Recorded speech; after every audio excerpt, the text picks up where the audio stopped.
to call our meeting to order. It is 6 p.m. and do declare that we have a board quorum present. If you will please stand for our invocation, which will be led by Mr. Chris Dunn, and then our pledges of allegiance, which will be led by Mr. Scott Schweitzer. Let's pray. Heavenly Father, Lord, thank you so much for allowing us to be here. We thank you for the freedom that we have to gather in this place. And Father, we just thank you this week, the first few days of school opening up, and Father, be able to see all the great things happening, the great expressions of love for each other, and especially for our kids and the families that we serve. We just pray that continual safety throughout the year will be for our schools and our kids and the buses. Just pray your presence will be there non-ending. Father, we just thank you for tonight. Thank you for our visitors and the things that we get to celebrate, and Father, and the work that we have to do. Just pray that we just be sensitive to your guidance, to your will. We just ask all these things in Jesus' name. Amen. Amen. I pledge allegiance to the flag of the United States of America and to the republic for which it stands, one nation, under God, indivisible, with liberty and justice for all. Honor the Texas flag. I pledge allegiance to thee, Texas, one state, under God, one indivisible. All right. Take a seat. This time, in accordance with DED Local Board Revised Audience with individuals who have signed up prior to the meeting to address the board. Tonight, we do not have anyone who has signed up, so we'll move on to our next agenda item. Our first item is a public hearing by Ms. Rebecca Kelly. Ms. Rebecca Kelly will conduct a public hearing to discuss the 24-25 budget and the 24 proposed tax rate. State law provides that a public meeting be held to discuss this topic. Public participation is invited at the conclusion of the presentation. Yes, ma'am. Tonight it is my pleasure to conduct a public hearing on the 2025 budget and the proposed 2024 tax rate.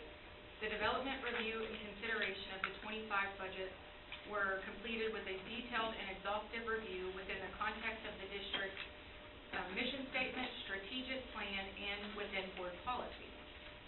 Board Policy CE in Texas Education Code Section 44.002 through 006 outline the legal requirements for adopting the budget. On July 15th, the board conducted a budget workshop to review the 24-25 proposed budget and the 24 tax rate, and set a date for this public meeting on August 5th. All legally required notices have been posted on the district's website and advertised in the newspaper on August 9th.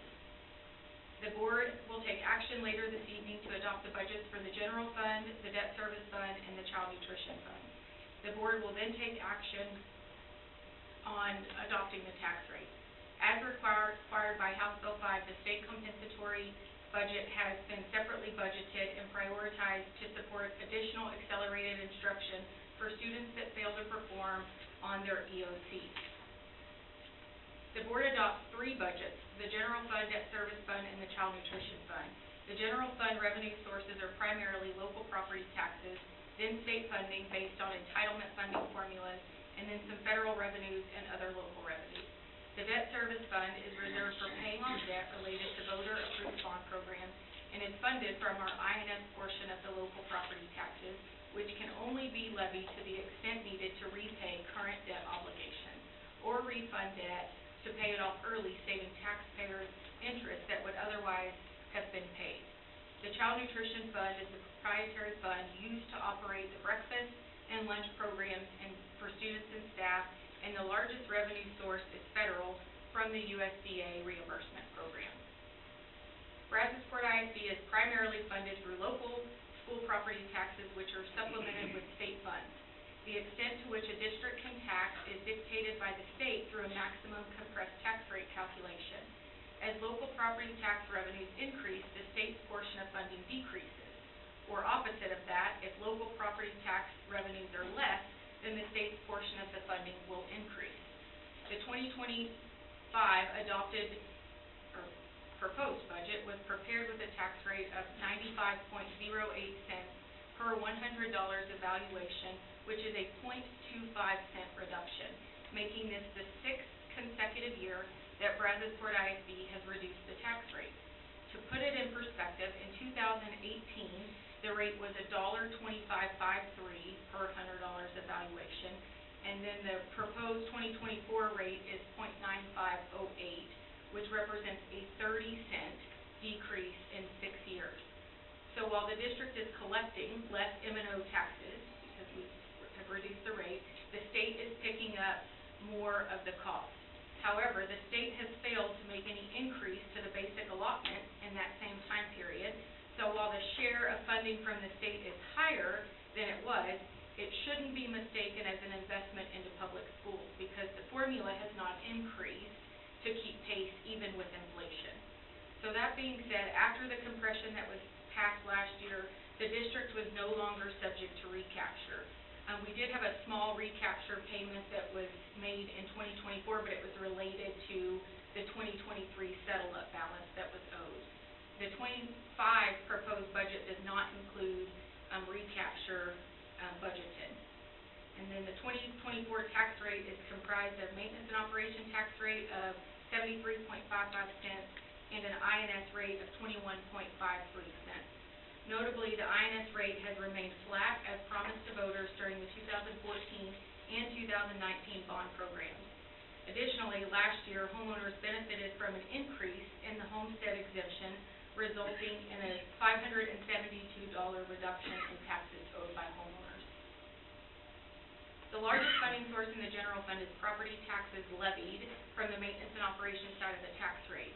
The preliminary values that were received from the appraisal district have M&O values up 5.28%. The difference between the INS and the M&O values are the 313 value limitation agreements that only apply to M&O values, and they remain fully taxable for INS purposes. And then the budgets have been prepared with a proposed M&O tax rate of 73.55 cents, which is again a 0.25 cent reduction from last year, and the M&O tax revenue based on that proposed tax rate and preliminary values is $79.68 million. So, on page 11 of the full budget book that's attached in your board agenda, the general fund revenues and expenditures are presented here. The proposed general fund revenues for 2025 are $118.9 million. Again, M&O property taxes make up the largest portion of that. For 2025, that is 67.5% of total general fund revenues. The state's portion is up to 22%. And then $6 million has been included for 313 supplemental payments. This past year, that number was 6.8, and I had budgeted 7. So it's going to come in somewhere between $6 and $7 million. And then federal and other revenues make up 1.3 and 3.5% respectively. Payrolls, on the expenditure side, payroll makes up 86% of the district's general fund expenditures. The 24-25 budget includes an increase to sustain the board-approved 2.5% compensation increase that was provided in October after the 23-24 budget was adopted. It also includes the board-approved 3% one-time compensation increase that was approved for the 24-25 contract year. The payroll budget has also been reduced by $1.04 million in administrative and central office positions, $600,000 in campus positions that are directly tied to enrollment. And contracted services, the 24-25 budget includes $8.6 million, which includes $5.5 million for electricity, utility services, preventative maintenance contracts for facilities, required inspections on things like fire alarms and elevators, and contracted telecommunication and technology-related support. The budget has $4.5 million allocated in supplies. Aside from fuel, which is $470,000, these funds are from the campus and department discretionary allocations, which were reduced by $400,000 for 2025. Other operating expenditures make up 3.4% of total expenditures, And of the $4.4 million, 3.2 of that is directly tied to the district's property insurance. And then last, we have a little bit of debt service related to a maintenance bond that has interest of $200,000 budgeted, which is reimbursed from the IRS. And then we budget $515,000 to deposit into a sinking fund for a balloon payment that actually comes due in August of 2025.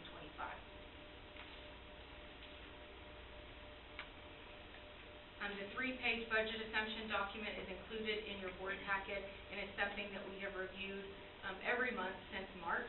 There have been no changes since the budget workshop in July, and so presented here is a summary of the final budget assumptions that were included in the proposed 2025 budget.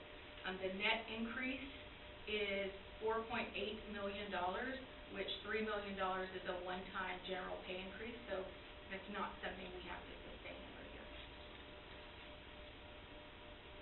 Included in the 2025 proposed budget are revenues that total $118.9 million, and total expenditures are budgeted at $130.6 million, making the adopted deficit of $11.7 million, which does include $3 million in contingencies.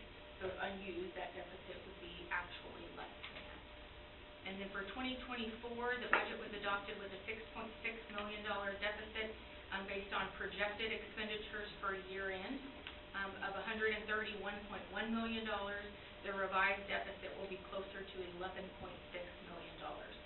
This does include about $3 million worth of expenditures related to the storm damages from the hurricane, which were not factored into my last projections in July. And so when we look at available fund balance to cover that, as of 8/31/2023, so when we started the current fiscal year we're about to close, the district had reserved and restricted fund balance of $29.9 million. $10 million of that was assigned for the use in the event of any major property damage. So the $3 million that we're incurring from the damages from the hurricane can be pulled from that $10 million assigned fund balance. And then we're in the process of the insurance claim and going through the FEMA reimbursement process. And so at some point when we recover those funds, we can restore that assigned fund balance back up to the $10 million. So as of that same time period, beginning of this year, the undesignated fund balance was $53.9 million. After the current year projected deficit, the remaining unassigned fund balance would be $45.3 million. Based on a $125 million operating budget, the optimum fund balance would be $36.4 million. With the proposed deficit for 2025, the district would fall under the optimum fund balance by about $2.8 million.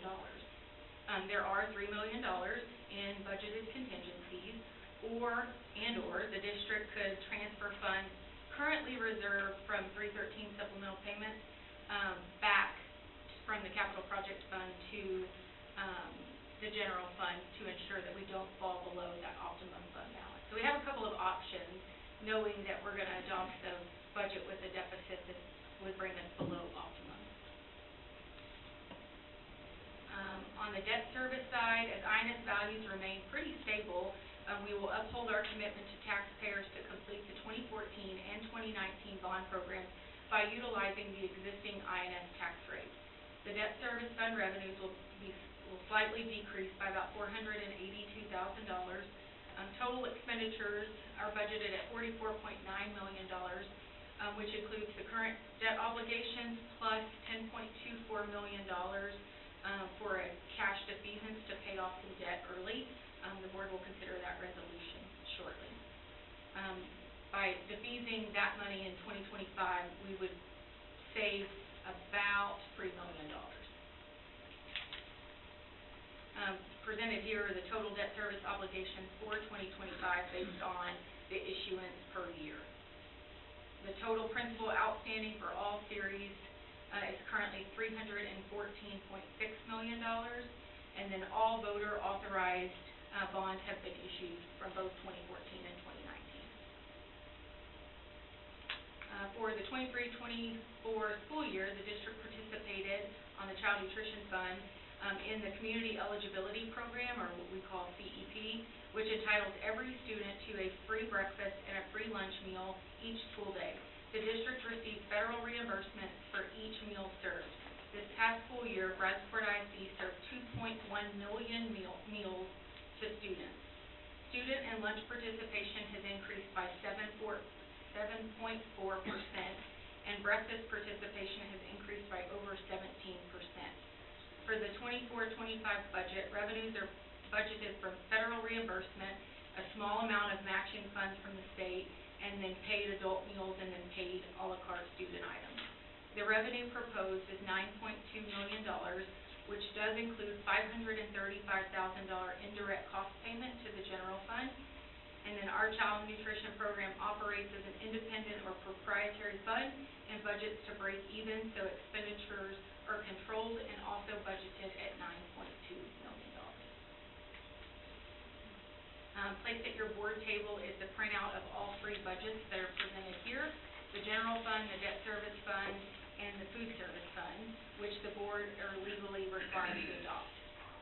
Total revenues for all three funds combined for 2025 are $173,573,953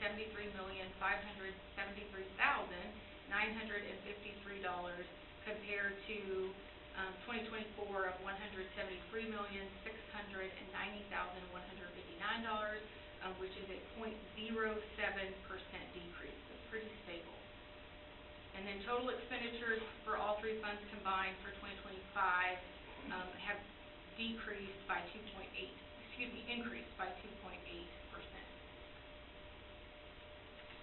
Brazosport ISD has received a superior rating, which is the highest rating on the Financial Integrity Rating System of Texas since the program's inception in 2001. This rating system was created to encourage and hold public schools accountable for properly managing available financial resources. Preliminary releases for the 2024 rating, that just came out this past August 9th, Brazosport ISD is set to receive a 100, which is, again, the highest possible rating. We recognize the importance of trust and transparency as it relates to managing public funds. We have been awarded the Transparency Star Award from the Texas Comptroller of Public Accounts. And at this time, I'm happy to answer any questions that the board or the audience might have. Any questions from the board? Mr. Portner? Yeah, when do we anticipate getting federal money back? Is that a 6-month or is that a? So the only property that will exceed the deductible on the facility will be the child nutrition building. We'll get the first round of that pretty quick, but our deductible is pretty high, and so it's not going to be very much. So most of it will be covered with FEMA. We have engaged with Disaster Recovery Services, DRS, which is a firm that helps coordinate insurance and FEMA reimbursement, and their fee is paid for by the administrative costs that both FEMA and our property insurance allows for claims processing. And so that process, based on the last time I had to do this, took about 8 years to settle. So, we'll see. We'll see if DRS can get it done faster. We got some of those roofs back somewhat. So that was insurance. Okay. So we had a hailstorm in 2012, 2013, and we filed that on our property insurance, and that came pretty quick. Yeah. So significant portion of it will be recovered, I'm sure, at some point in the next, I'm going to say 3 to 5 years optimistically. We don't have to move any of that over the fund until later in the year if needed. Yeah, you monitor revenue projections based on enrollment, and then spending, like you're not using those contingencies. Yes, so they can be transferred at any point, but before August 31st, 2025. So the optimal fund balance was about 3 million shy? Will be based on the adopted budget. Okay. Yes. And so what's the pro and con from moving money over from the capital, what do you call it, Savings to general fund. The first rating's the only thing that's really affected by that. Right. Yeah. Maybe a little on the bond, but not much. Yeah. The legislature won't threaten to come after us. They're not excess. As they always do. We had a couple of years where we had significantly benefited from the 313 revenue collection payments after they changed the law to prior year versus current year value. So that was like supplemental payments on top of revenue that really wasn't lost. And so that's where those dollars came from. And that 1 year we transferred them over so that our unassigned fund balance in the general fund didn't exceed the TEA optimum by an excessive amount ahead of the legislative session. Some perspective, I think we had less than 10, I think it might have been 8 when I got on the board in general fund balance. So, the 12 years ago, whatever that was. It's been a pretty good run. Yeah. Need the legislature to do their part now. Absolutely. The child nutrition, the federal funds, and the smaller portion of state funds that are providing the meals for both breakfast and lunch, and I'm assuming also for some snacks and stuff that we do with, or maybe that might be another program with some of our homeless kids and stuff, but how long do we anticipate that that's gonna continue, as we haven't always had free, so, what does that look like? I'm just saying, are we in any danger of that going away, or do we have any idea? I know you're not a genie, I know, but just any thoughts on? We have not received any indication that there are plans or discussions to change the current CEP program. It is a federal program. Our ability to participate in it and serve all students for free is directly tied to our ECOD percentages. So should a shift in that occur, it may no longer be feasible because we only get reimbursement for students that are eligible. So the students that we're serving for free that aren't eligible, we don't get reimbursement on. However, the reimbursement rate is higher, and so once you hit a certain threshold of ECOD, and there's a formula tied to it, and right now our formula gets us to about 92% district-wide of students that are eligible for us to claim reimbursement on. So 90 is my understanding of kind of that point. If you drop below, that you may start to lose money, but we'll continue to evaluate it. But from a USDA standpoint, Probably not. probably. Okay. There's a couple doing the federal budget Well, and plan, so that you never know. but right now, no discussion. Okay. Any other questions from the board, comments, audience, from the audience?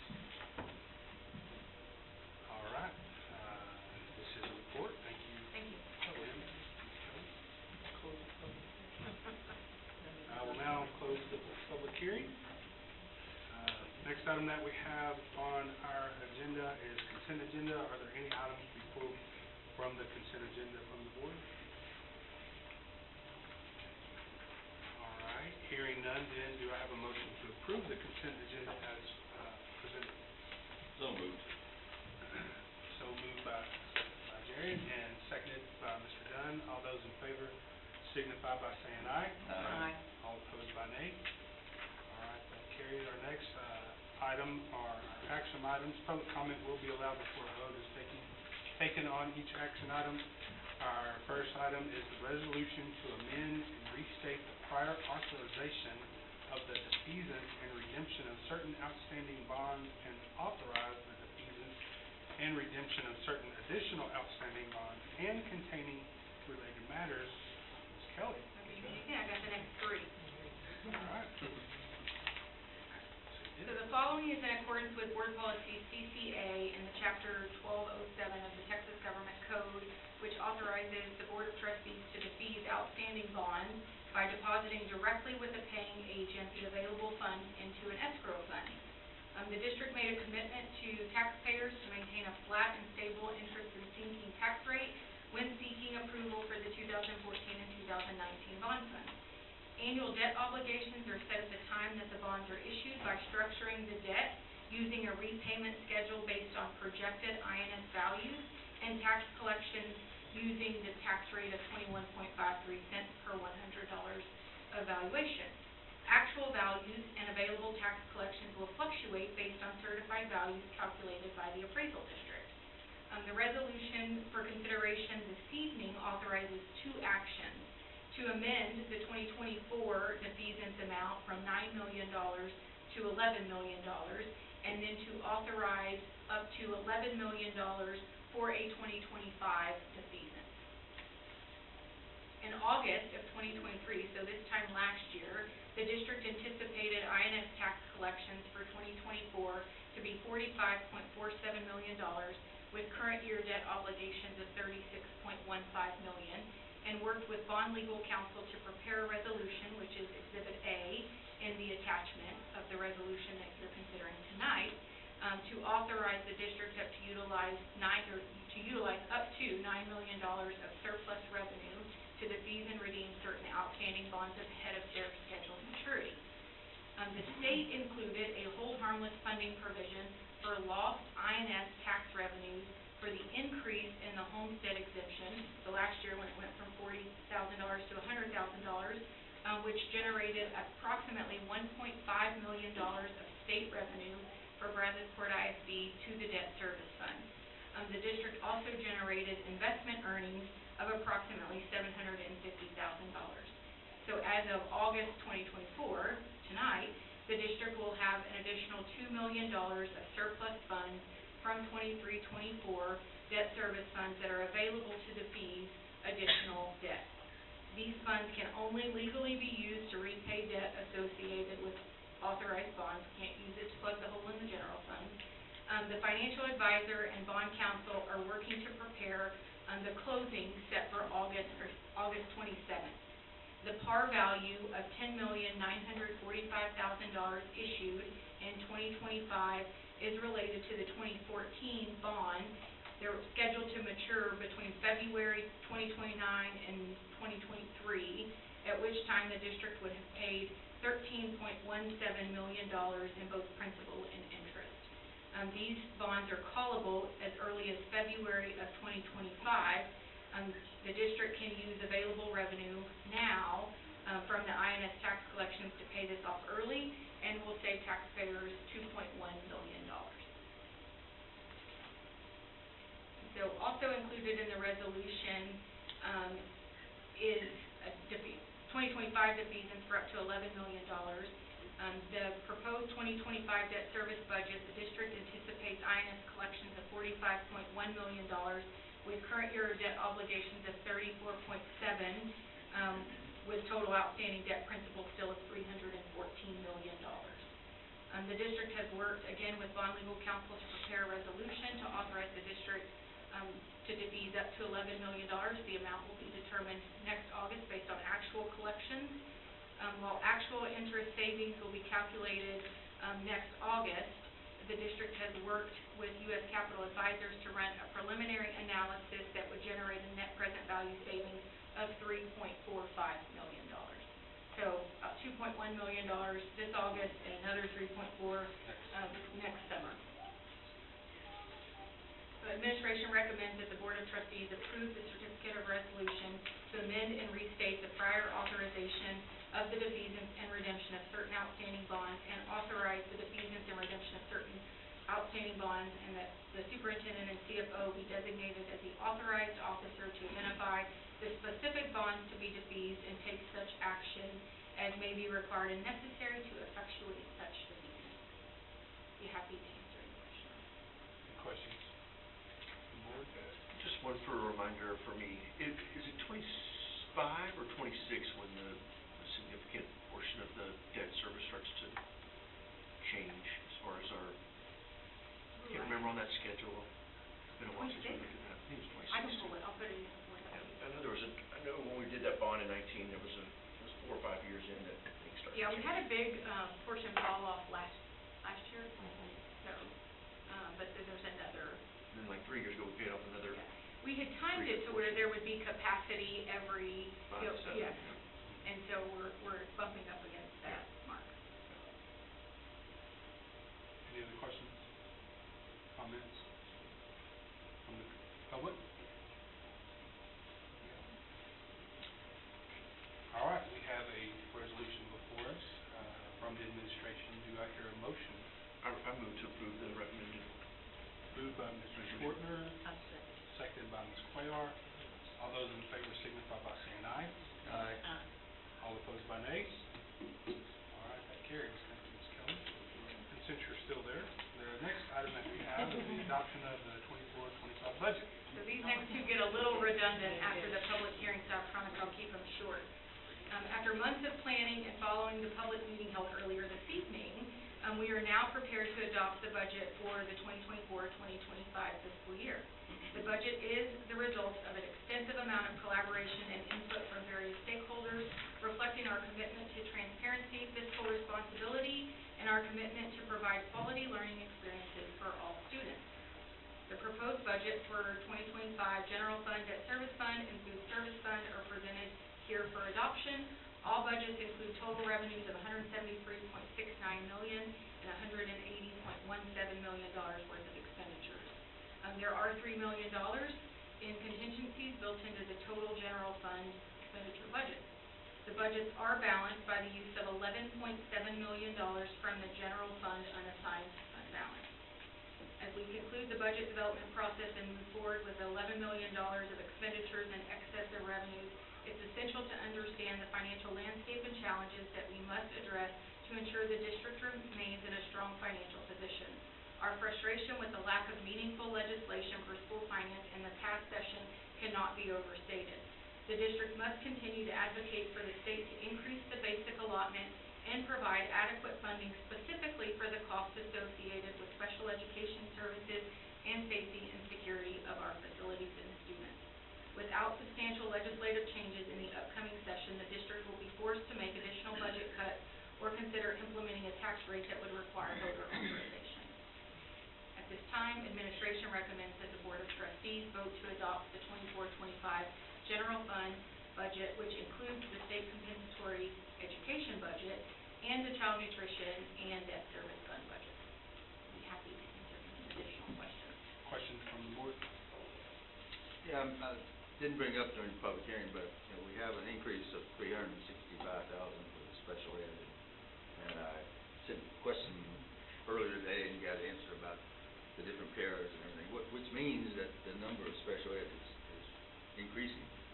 And so, like you say, one of the aspects of our average, it needs to be the special ed funding. So it may be good to get an update for that meeting coming up, about the numbers and how they're increasing, so we can have that data. I think we're 800,000 or 900,000 last year increase, if I remember. Yes. The funding formulas for special education are extremely outdated and are not adequate to cover the cost of how we provide services today. I didn't think they were that good. Do what? I didn't think they were that good. So, as we increase the number of students that we're serving, those costs have grown exponentially faster than the revenue that the funding formulas currently generate. And so at one point I showed a slide. Yeah, I want to say it's like 25% of Yeah. what we're spending is funded by the state. Yeah. And we get some federal IDB formula funding, but it's still not enough to close that gap. Which special ed is funded like a rock star compared to safety and security, which is given $10 a. Yeah, that's. I don't think there's any hope on the federal level for the increase they got. Yeah, So, across the board, basic allotment increase would be nice. would be nice. With the transportation kicker too. Insurance. I think I've heard that song. Pay. Let me get out of the way so we can. Or your legislature. So, yeah, I'll just say, I know this has been a long, difficult journey to get to tonight.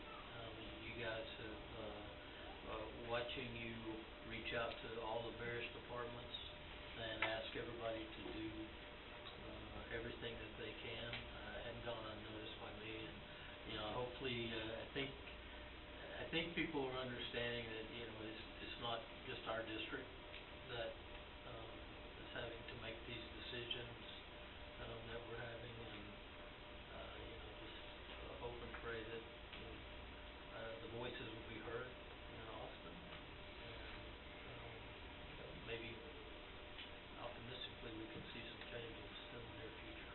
And thank you. I appreciate all the work you're doing. The two days of the Public Education Committee doesn't lend much hope after I listen to Mr. Beason, so. You can come away with any warm fuzzies after that? No. No, but I learned about, vouchers in Florida and Arkansas, I thought that was interesting. I don't know why that was in there, but it was. Any other questions from the board, comments? From the audience? All right, hearing none, we have a recommendation from the administration to adopt the 24-25 general fund budget, including the state compensatory budget, the child nutrition fund, and debt service fund budgets. I'll make a motion to approve it as unanimously recommended. There you go. All right. Mr. Dunn moves, and Mr. Atkins seconds. All those in favor signify by saying aye. Aye. All opposed by nay. All right, that carries. Before we go any further, I'll just thank you for not just all the work on this, but the work on us saving the taxpayers money over the next few years, just paying attention. I don't think anybody from the public ever pays attention or sees that, but we see that. And so I appreciate that. And it was 14 years ago for me when it was really rough. Our fund budget was really low. So as low as it's getting, I'm still thrilled that it's 4 times what it was when I got on the board. So thank you, Ms. Kelly.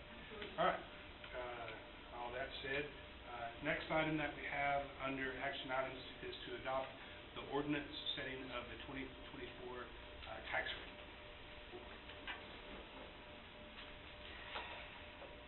So in accordance with board policy CCG related to ad valorem taxes and in compliance with the public notice requirement of Chapter 44 on August 9th, 2024, the Board of Trustees legally published notice of a public meeting to discuss the 25 budget and the 24 proposed tax rate. Earlier this evening, we conducted the public hearing, and the 2025 budget has now been adopted. As such, the board can now legally take action to adopt the tax rate. Brazosport ISD is primarily funded through local school property taxes, which are supplemented with state funds. The extent to which a district can tax is dictated by the state through a maximum compressed tax rate calculation. As local tax revenues increase, the state's portion of funding decreases, or vice versa. The 2024 budget was prepared, the 25 budget was prepared with a tax rate of 95.08 cents per $100 evaluation, which is again a reduction of 0.25 cents, making this the 6th consecutive year that Brazosport ISD has reduced the tax rate. Again, some more perspective, in 2018, the rate was $25.53, and in 2024, the tax rate is 95.08 cents, which represents over a 30-cent reduction in 6 years. 22 of those cents were just in the last 5 years. The 24 tax rate is comprised of the maintenance and operation tax rate of 73.55 cents and an interest and sinking rate of 21.53 cents. The INS rate has remained flat as promised to voters. At this time, administration recommends that the Board of Trustees adopt the attached ordinance setting the 2024 tax rate of 95.08 cents, of which 73.55 cents is designated for maintenance and operations and 21.53 cents for INS. Pretty chart for you. I didn't like that. I like that. Everything else that we do is the other way, but that one's really dumb. Questions? Board? Audience? All right, we have a recommendation. Just in case you don't look at the ordinance, I like the last statement. The tax rate will effectively be raised by 7.29% and will raise taxes for maintenance and operations on a $100,000 home by approximately negative $2.50. You don't see that very often. I don't know. I like that. Required posting. Well, if we got to require posting of the tax rate for bonds, then we ought to be able to take advantage of getting a negative number. I think it's well worth it. Put that on the website. Misleading once again. Okay, sorry. I digress. Troublemakers. The administration recommends that the board adopt the attached ordinance, setting the 2024 tax rate of .9508, of which .7355 is designated for M&O and .2153 for INS. Do I hear a motion? I'll make that motion. Set the tax rate. Joe? I heard him. Mr. Reinhardt moves. Huh? I signed it. Mr. Reinhardt moves and Mr. Atkins seconds. Okay. All those in favor signify by saying aye. Aye. All opposed by nay? All right, that carries. Thank you. Thank you, Ms. Kelly. Next item that we have under our action items is to affirm the Brazosport ISD vision, mission, beliefs, and goals. Mr. Massey is going to take the lead. Yes, according to Texas Education Code 11.15, 11B2, a board shall adopt a vision statement and comprehensive goals for the district and the superintendent. The vision for Brazosport ISD is setting the standard for educational excellence. The mission is to graduate each student to be future ready. Our beliefs are we believe every child deserves the highest quality education. We believe everyone is accountable for student success.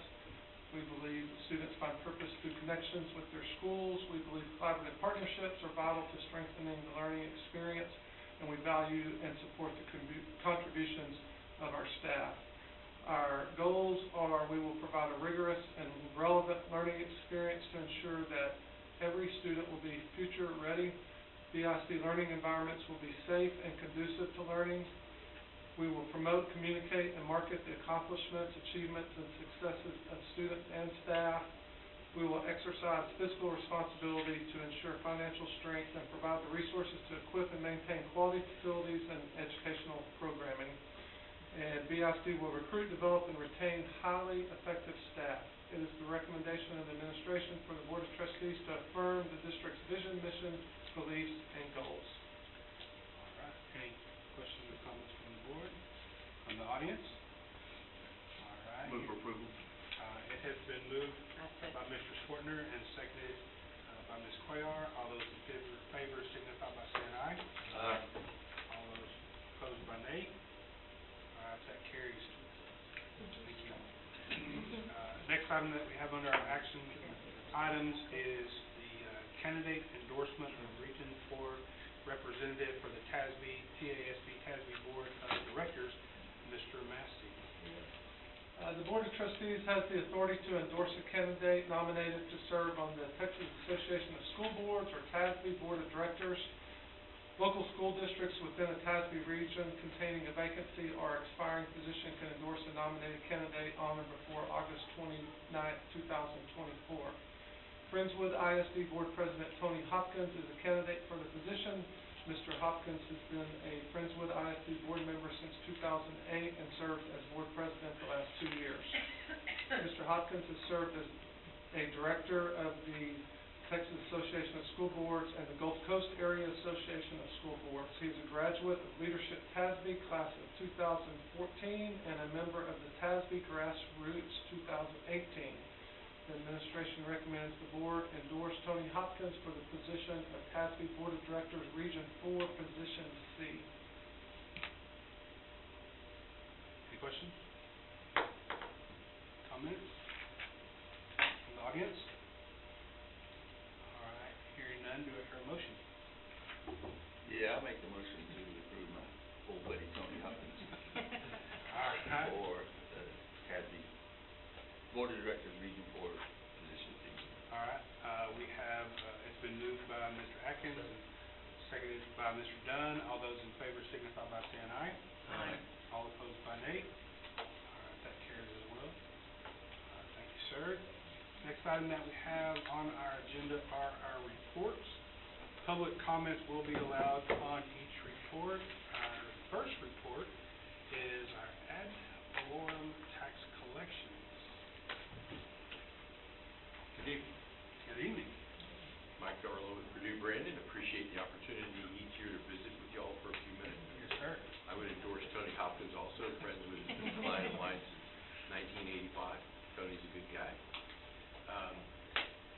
As always, Rebecca does a great job for y'all in all of this presentation tonight. She's important it is for everything to be done correctly, and she does that. And from my little piece of the action, what we do hopefully helps fill a few extra little buckets and put some extra money in the coffers for the district. I know that what we do is not necessarily a game changer, but several $1,000s here and there, a couple $100,000 here and there is important, and we take what we do very seriously for you and for all the clients that we represent. And so I appreciate to visit with you for a minute tonight, just give you a sense of what's going on with the money that is owed to you, the very little that's left each year, because the tax office does a good job in collecting the current year taxes for you each year, and we're just dealing with a small percentage of that. The number you have before you tonight represents what was owed to the district as of August, and that's $2.5 million of base tax. That's for all years up through and including 2023. And you may be familiar with my little donut there that breaks down into different categories of the money that's owed. How do we have it broken down? What are we doing to try to collect it?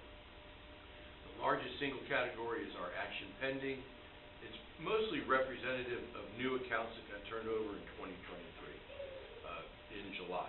By way of example, the largest account owed to the district is a commercial piece of property in Freeport that owes us almost $100,000 of base tax. Obviously, we're working very hard and quickly to get that paid to the district. We have several accounts this year that represent a couple $100,000 of taxes that are involved in litigation with the appraisal district. You may, as you all know, the people can challenge the values to the property. If they make a minimum payment under the tax code in a timely way, then they can continue with their litigation. And so some of this money, we show it, quote, on my delinquent tax roll, on your delinquent tax roll, but technically, we can't do anything to collect it unless and until the appraisal district litigation settles and there is a balance still to collect. But it impacts the dollars that you're seeing here. The remaining accounts under that action pending have all received a letter in the last week. So as you're aware, obviously, with the hurricane, while normally in the month of July we do our mass mailing, we thought it was prudent to hold off. We waited until last week to do our mailing. We mailed over 10,000 notices countywide to people that owed 2023 and prior year taxes so that they can then start making arrangements to pay. A couple other items in this category I'd like to comment to you about is our litigation, representing 17% of the roll. So when our letters and phone calls don't work, we do have to file suit. Oftentimes that filing of the suit and the serving of the papers generates the activity we want from the property owner to come forward, pay it, or make an arrangement to pay. Out of that, if they don't do that, we'll set cases for trial and ultimately for sale. On the first page of our presentation is our website, and if you go to the home page and go down to resources and go to join our email list, you can get an update that we send out every Friday of tax sales that we're doing countywide and throughout the state, in case you're looking at property in other parts of the state. Our next sale is the first Tuesday of September, and we do have some property in the district that is scheduled for sale. And then this month that just passed, the beginning of August, we had some property in the district. And out of the sale we had in August, and this is sort of representative of what's going on countywide, there's still a very strong interest in property in the county. Everything that we put up for sale was either paid in advance or a significant enough payment agreement that we felt comfortable in canceling the sale, or the property sold at the tax sale. And the majority of properties that have been selling at our tax sales are actually selling for more than the taxes that are owed. And that excess money goes into the registry of the court, and it's available for a lien holder that maybe didn't get paid, or for the property owner to make a claim to get that money back. So the point is that if we have to go all the way to sale, we're not ending up with it. And you'll note that in bankruptcy and in trust category, you can barely see it's 1%. Of that $17,000, only $5,000 represents property that involves property that had been struck off to the district and the other taxing authorities, meaning there's not a lot out there. And if you search back, it's probably been a while since you've had any resales to consider. We have our next resale meeting is next Tuesday. We have a couple of properties on there that are in the district, and those will probably be coming to you for consideration at a future meeting. So So moving on, let me just go to the third pie chart for you, which breaks down the delinquent roll. Sort of going back to what I said about a good portion of the roll being 2023, you'll see that over 58% or 58% of the taxes owed is 2023 money. It's what I would describe as newer delinquencies. The newer the delinquency, the easier it is to collect. When you get down into the 2016 and prior, which represents 10% of your money, that's hard. That's a combination of accounts that have deferrals, people that have deferred the payment of their taxes on their homestead as they're allowed to do by law, and unfortunately some businesses that were here, but when it came time to collect, they either had no assets or left, and we were not able to turn it into dollars for the district. But you can see that the bulk of the money is newer money, much more collectible. I've given you historical collections. Each year I drop a year because I'm adding a new year, so I've given you from 2018 forward, and I'll just bring you up to date to the year that we just completed, and of course I can go back to any of the other years if you have questions. But when I was here last year, I gave you this chart that talked about 2022. So now, coming full circle, 1 year cycle, we collected a little over 71% of the 1.3 million that was turned over to us last year to collect. So a good, strong percentage. Each year, we're trying to get for you at least 70% of the first year. And when you take into consideration the fact that you're collecting just a little less than 99% of your current year tax, I'm dealing with roughly 2% of your roll. And if I'm resolving 70+% in the first 12-month cycle, I'm not leaving a lot out there unresolved for you. And so for 2023, you'll note that the turnover amount increased to a bit over 1.6 million. That is not really a reflection of increasing of the delinquent tax roll. You'll recall that I mentioned at least $200,000 of that number is involved in appraisal district litigation, and the other is one account. So if you just take those few accounts out and the largest account I mentioned, we're pretty much equal to what was turned over to us the year before. So nice and steady, the way Rebecca likes it. She don't want lots of peaks and valleys from me. She likes it nice and steady, so she can count on it and put some extra money in the budget for you. With that, I'd be happy to answer any questions that you all may have on this or anything else that we're doing on behalf of the district. Questions? The board? I guess in prior years, 2020 and back, you know, we totaled 92 point something, and I think we put 92 and a half for the budget, right? So. Yeah, the percentage on the budget is also adjusted for values that are frozen. Right, okay. So that's the difference you see in actual collections and what's shown for calculating tax revenue. But, you know, going back, what, 2018 on to 2020, I mean, it's pretty much the same level, so it's very consistent. I was gonna ask you about the recent sales, because we hadn't seen it for Yeah. a year or so. But, Yeah, Right. they've had a couple, but none of ours. yeah, okay, good. Well, thank you all very much. Thank you. Thank you. Thank you. He'll change it out. Okay. He's behind. Thank you. Thank you, Mike. Thank you all. Thank you. See you in San Antonio. Yes, sir. Next item that we have under our reports is the district improvement plan, summative report. Mr. Whitehead, Mr. Redmond. Good evening. Yes, sir. Good evening. In alignment with Board Policy BQ Local and each district goal, it's my pleasure to deliver the summative report on the district improvement plan. Each quarter, I provided you with a report on the progress being made toward implementing the district improvement plan strategies that supported the 14 performance objectives for the 5 district goals. The summative evaluation, however, evaluates the level of attainment of the district's performance objectives. A performance objective is evaluated as either exceeded objective, met objective, significant progress made towards, and I don't know where the clicker is, there it is, my bad. Still on the first slide though, no problem. Good thing, Mike. Yeah, maybe stay on that slide. Significant progress made toward meeting the objective, some progress made toward meeting the objective, or no progress made toward meeting the objective. Of the 14 performance objectives this year's district improvement plan, 2 were evaluated as exceeded objective, 7 as met objective, 4 as significant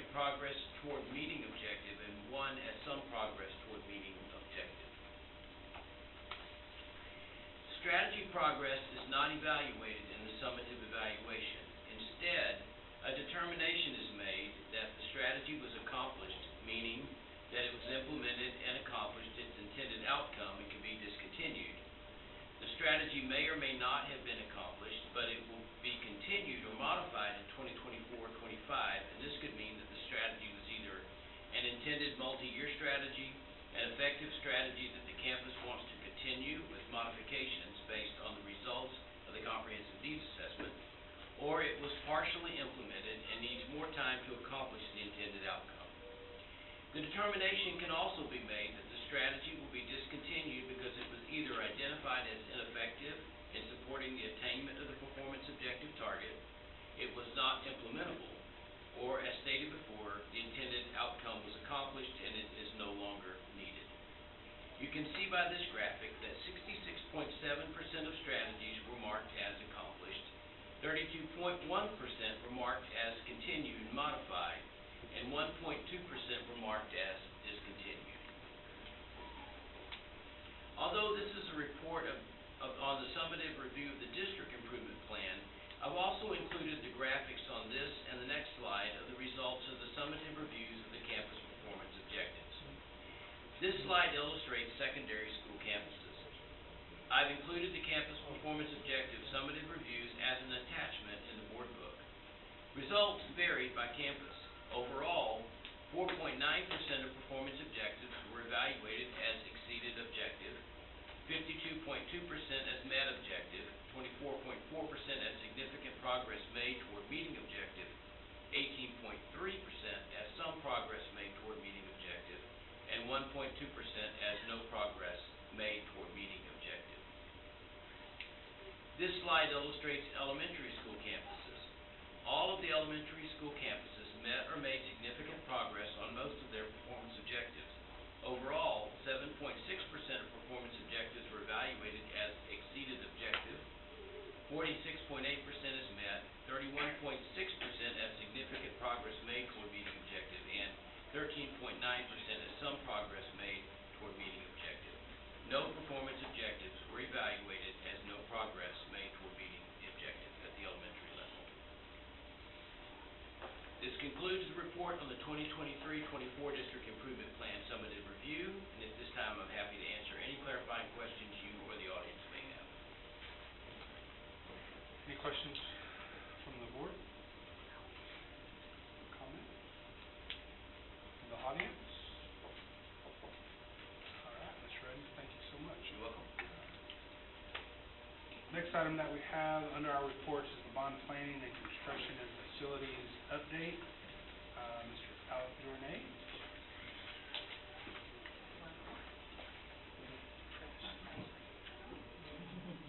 Good evening. In accordance with Board Policy CV Local, it's my pleasure to present the bond planning, construction, and facilities update. As of August 14th, we have total POs issued of 87.69% completed or in progress. This is the phasing plan for Brazosport High School CTE, which I've shown this on every presentation since we started this project. I wanted to point out the little orange area in the middle. That area was not intended or not originally scheduled to be finished until the end of this year. And we convinced the contractors we knew how hard this project was going to be, especially this summer in those renovations of the existing building. And we convinced the contractors to complete that as well. It involves 2 classrooms, and it is where the back of the building was torn down, demolished, and then we added windows to those rooms and totally finished them. So now we have students occupying those early. So that was a nice thing that we got completed. Brazosport High School CTE, we opened. The project is complete. We are wrapping up a few punch list items. I think there's still some furniture that's arriving, and also some equipment that the district has ordered for the various shops, etc. This area is the renovation area of the existing building. It is complete and occupied inside. but we still have some exterior work to be done. We added a lot of windows, we added new doors, and that bottom picture is they're adding an awning there at the entrance to to the building. On the right-hand picture, those are the life skills classrooms where we added windows to those because they never had any windows. And then this brick will be painted where it'll match the rest of the building. This is the back where the brick is being added, where the building was demolished.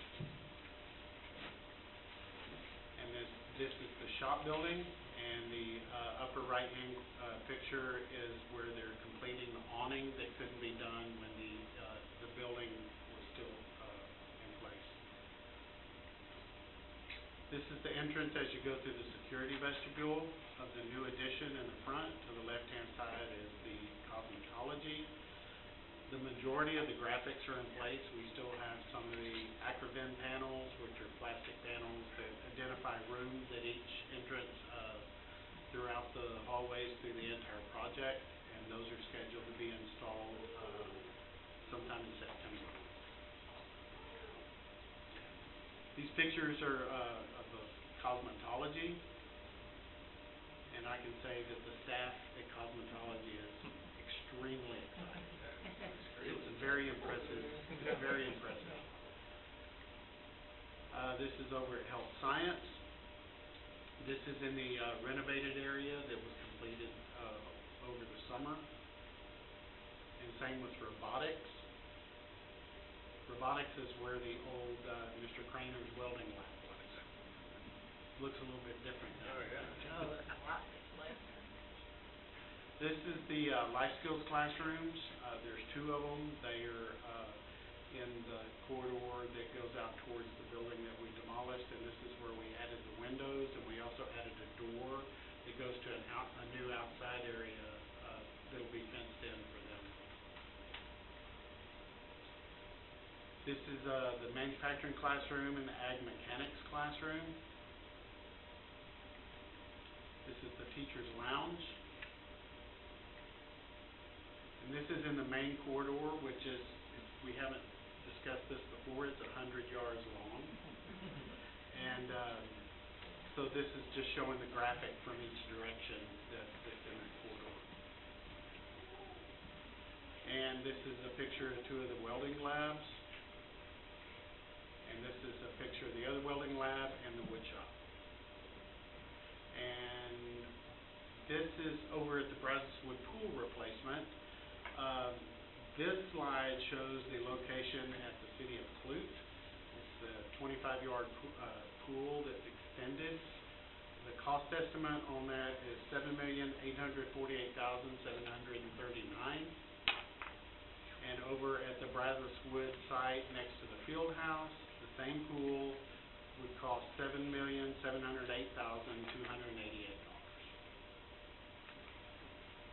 And we have our next meeting with the architects and the pool consultants tomorrow morning, and we're moving feverishly on getting this project moving along.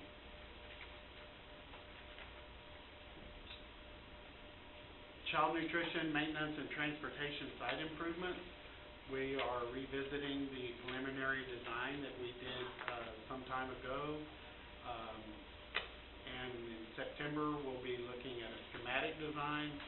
October through December, the architects will be working on the design development as well as the construction documents in January through February.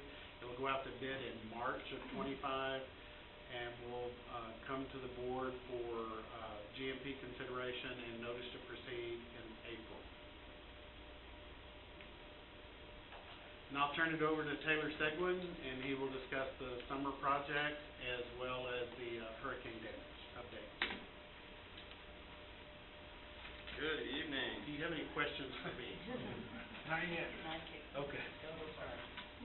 So thank you to Ken and Schulte for retiring and leaving me with all of this fun stuff. I didn't expect to see them tonight, but always great. So starting at Polk, we did new lighting, ceiling grid, majority of the ceiling grid and all of the ceiling tile, and then we renovated all of the restrooms, which included resetting the existing fixtures, but replacing all the flush valves, replacing the toilet partitions and the floor. The toilet partitions in the 2 photos on the right, those are temporary.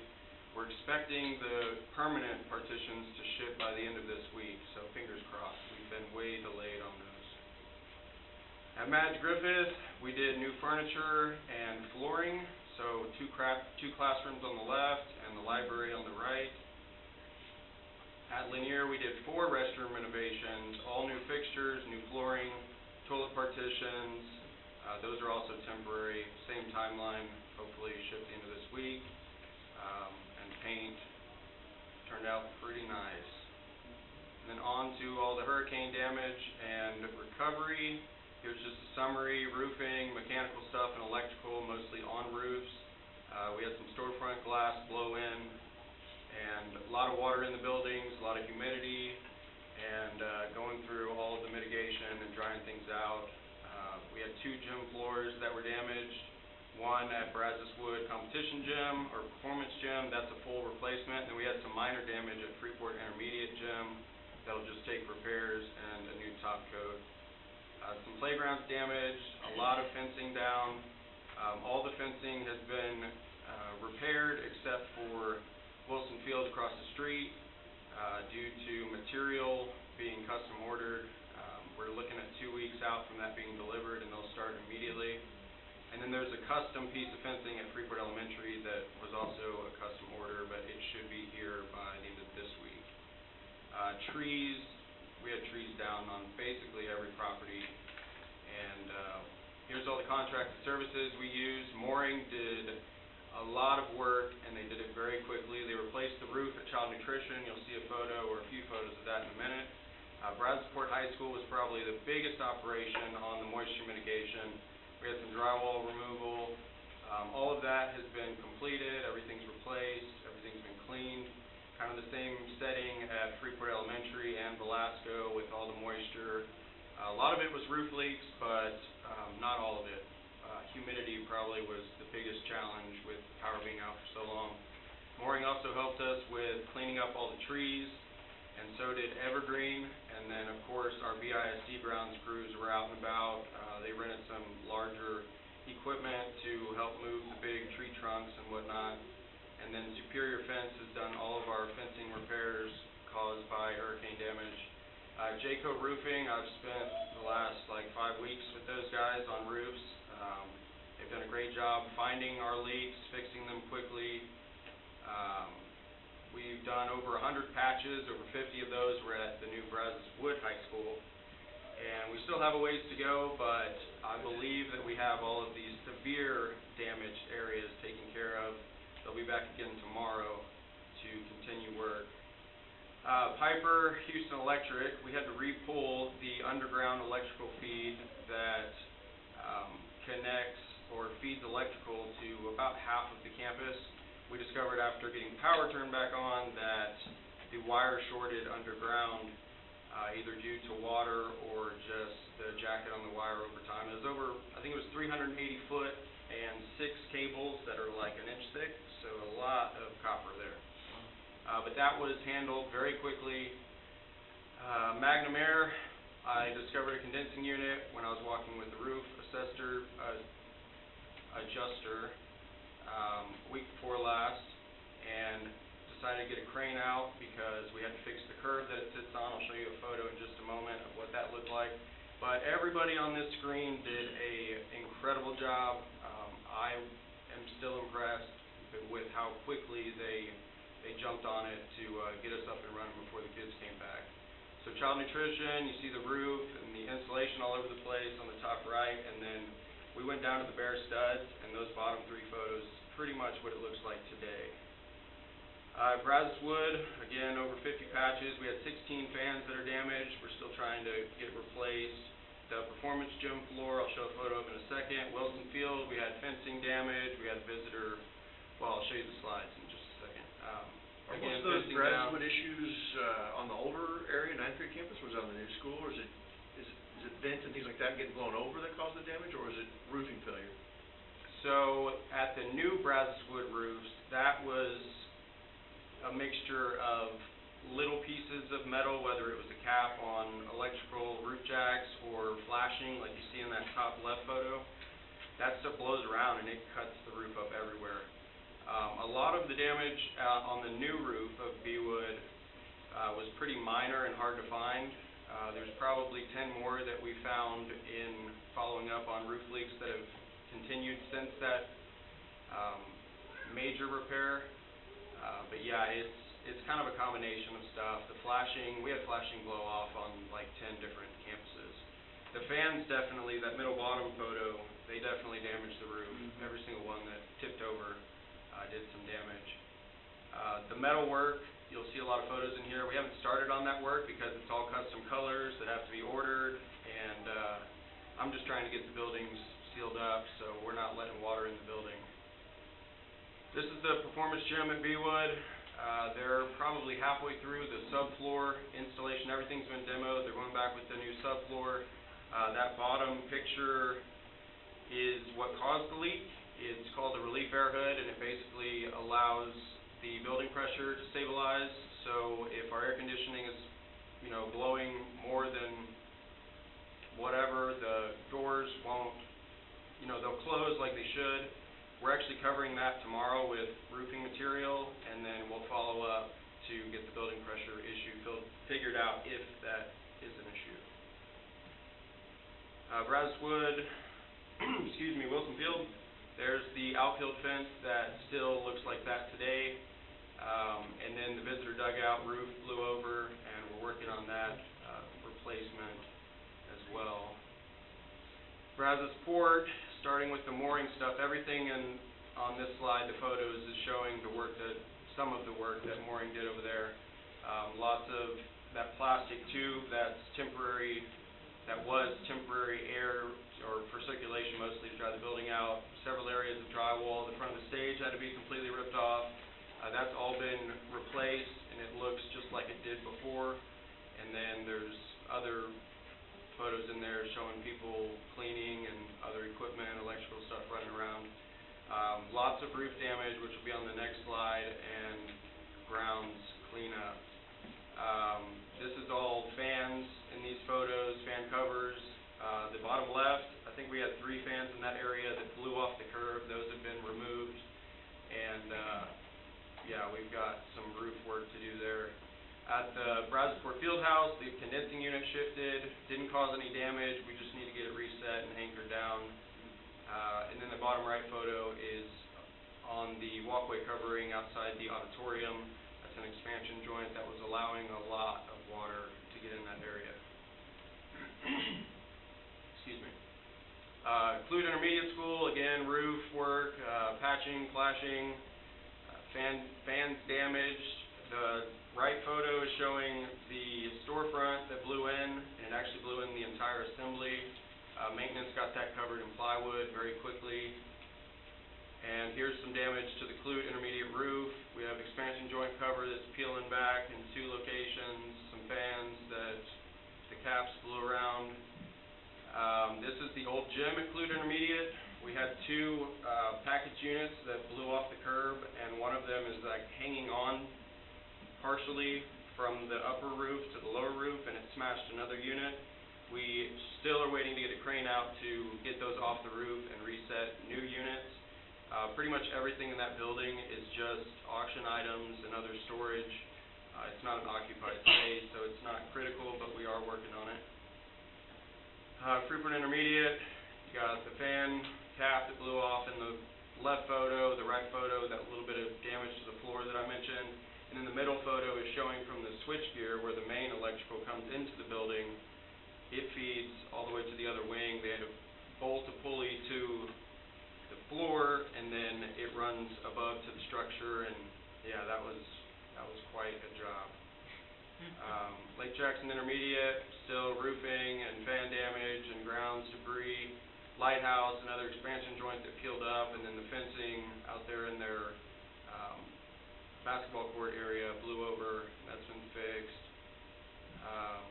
Here's the day, when was this? Last Tuesday.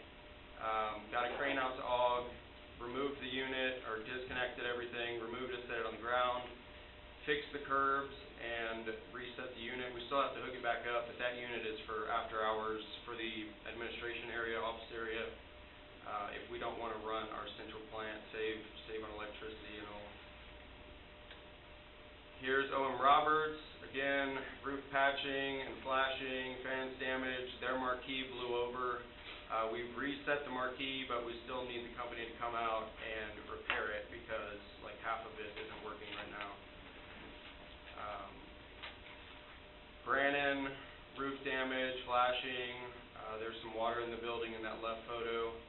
Madge, we had the flashing around that detached gym. It blew back on at least half of that building. I haven't noticed damage in the building from water getting in, but that's on the list to get done. That's included in that custom metal order that we've got to make. And then a lot of grounds cleanup. Polk, same thing to that gym. Some of the flashing blew back, but not nearly as much. Debris cleanup. We've done a lot of roof patching there. I still have a lot to go back to. Those are hard to find leaks. Freeport Elementary, this was our worst damaged roof, and most, if not all of it, was caused by the flashing on the back side of the gym and cafeteria, peeling off and blowing all over the place. I think we did 16 patches there, but they were like major gouges and actual like dents into the roof insulation. And then all the membrane on that side was blown back. It allowed a crazy amount of water in. This is the work that Mooring did at Freeport Elementary. You can see a lot of that temporary duct work to get the building dried out, a bunch of water on the floor of the gym, and a lot of water on the stage. That, my assumption is, was all from that roof damage, because most of it started on that roof. Stephen F. Austin, a lot of trees down. We've got some roof work to do there. We had several areas where the canopies or the awnings, the metal blew back or actually blew off. And then our well house roof blew off as well. Velasco, excuse me. This is another slide for all the mooring work. We had some storefront windows up high that blew out and allowed a crazy amount of water in. Monty was the one to find it. He said it was like 4 inches deep and his socks were wet at the end of that one. And then you can see the generators and temporary air, and that is it. Any questions? Danny, your text the next day saying we fared pretty good. You may need to define pretty good. So the first slide is, the hurricane came right over us, 110 mile an hour winds. We still had buildings standing. I thought was pretty good. Yeah. So, No trees on it. Yeah. No trees. No trees on them. Yeah, I do want to thank Monty and Taylor and all of our maintenance and operations custodial staff for their tremendous efforts to just get ready for us to open school on time. And then their continued efforts dealing with it now, that certainly continues. So thank you guys very much. Absolutely. And I took probably over 1,000 photos since the hurricane, so you guys got a very modified version of damage. So I do have a question on the manuscript of the summer project. Did we do anything with the lighting in the halls? No. Okay. So this summer we did the floors and furniture, like we did Polk for last year. This summer we did the lighting in the corridor ceiling grid at Polk. So we'll slate that for next summer. So it's pretty dark. Something else that is in the works is replacing all the exterior doors at Polk and SFA, but I've delayed that. That's a long story, but that'll be happening sooner than later. And our budget for the child nutrition, maintenance, transportation, what's our round figure budget? $9 million We'll make it. to be determined. We're Okay. seeing what we can do within the $9 million. Any other questions? What is this doing to our warranties on all these roofs? I know they've aged from Brazosport brand new to probably 10 years or more. I mean, but what is all these roof repairs? How is that going to affect our long-term? So the roofer is certified. All the Duralast roofing, absolutely. As long as it's repaired by somebody that has that certification or whatever term they use, it doesn't affect the warranty. Okay. And in some cases, we won't need to pay for some repairs because they're not really obviously caused from damage. It might be just a weld that, because they overlay and they weld weld that material. It may have had a failure or something like that. The other roof types, I'd have to look into further on, but those are so old that I don't think we would count on the warranty. We just need to replace the roof. Jayco is the Duralast. Yes, definitely. Okay. Questions from the audience? All right, thank you, Heather. Thank you.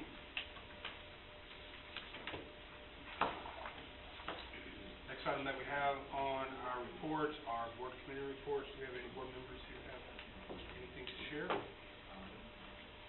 Spend most of the night on good things, to kick off the year, which was, got a chance to see quite a few pretty awesome things going on with folks from having teams do things, to, just remarkable coaches stepping up and getting, their families and kids together.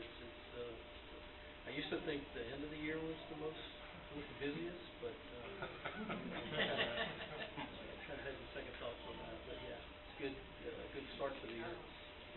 Dr. Johnson's back there too. A lot of good comments from the first week at Beechwood too, with new principal and a big new school. That's good. Good job. Thank you. Anyone else? All right. We'll move on to our next item on our agenda, our action items. Public comments will be allowed before a vote is taken on each action item. Our next item, I'm excited about, is the appointment of Mr.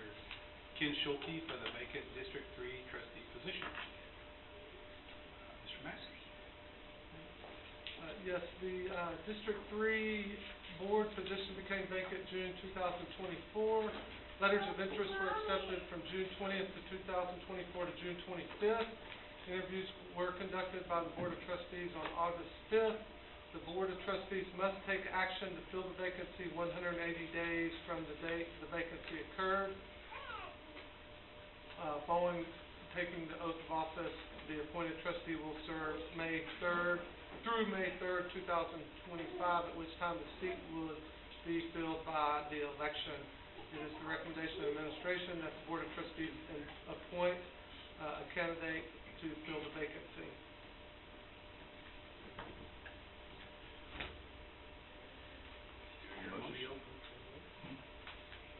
Motion that appoint Ken Schulte. All right, so it has been moved by Mr. Reinhardt to appoint Mr. Ken I think Schulte he was just waving hello. Was he? Yeah. He seconded. For the vacant District 3 trustee Sure, position. take a sign, thank you. And seconded by Joe Reinhardt. Ms. Cuellar. That's what we do. It has been moved That's why he's by Jerry and seconded by Mr. Reinhardt. All those in favor signify by saying aye. Aye. All opposed by nay. Carries unanimously. All right.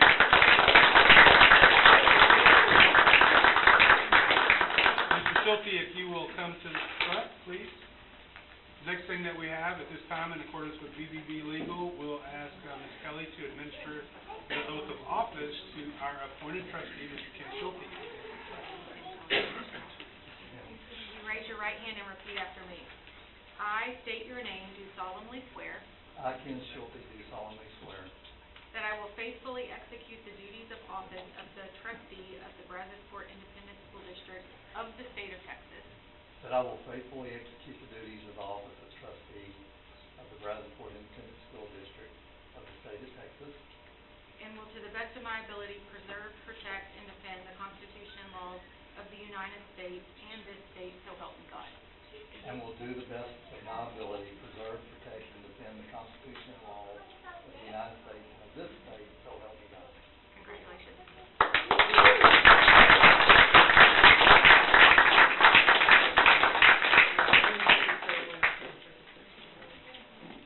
Come on down. Please. Yes. Come on. Thank you all. Yeah. Thank you.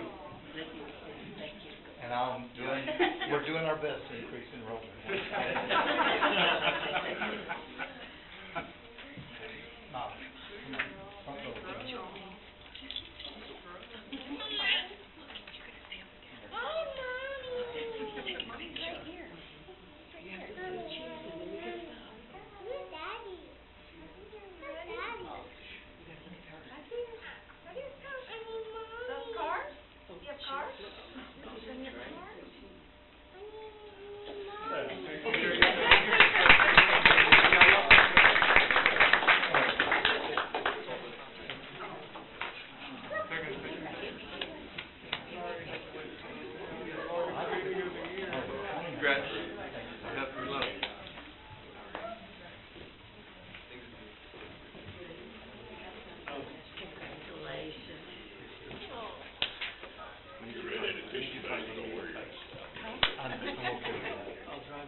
over here for flair. Yeah, the whole thing. That's why I don't want to be in front, I like glitter. I'd rather have your glitter. Yes, ma'am. Yeah. Bucky. Sponsored by Bucky.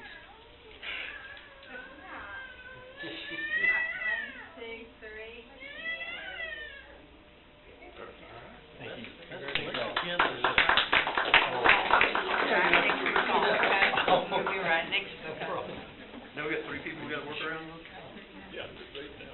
good.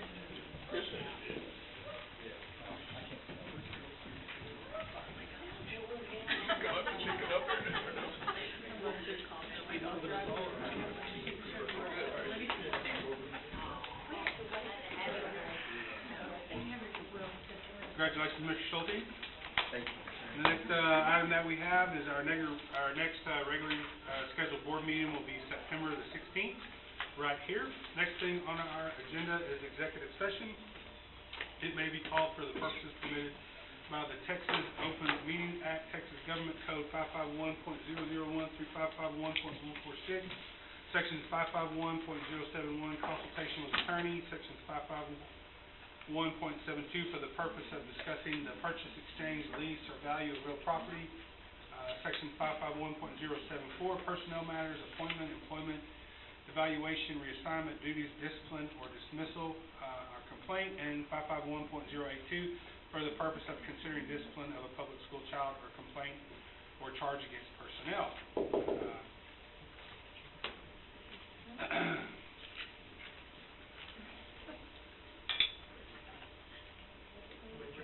We'll be back. Upon return from executive session, the time is 8:02 by my watch. Unless there is any objection, then we will stand adjourned.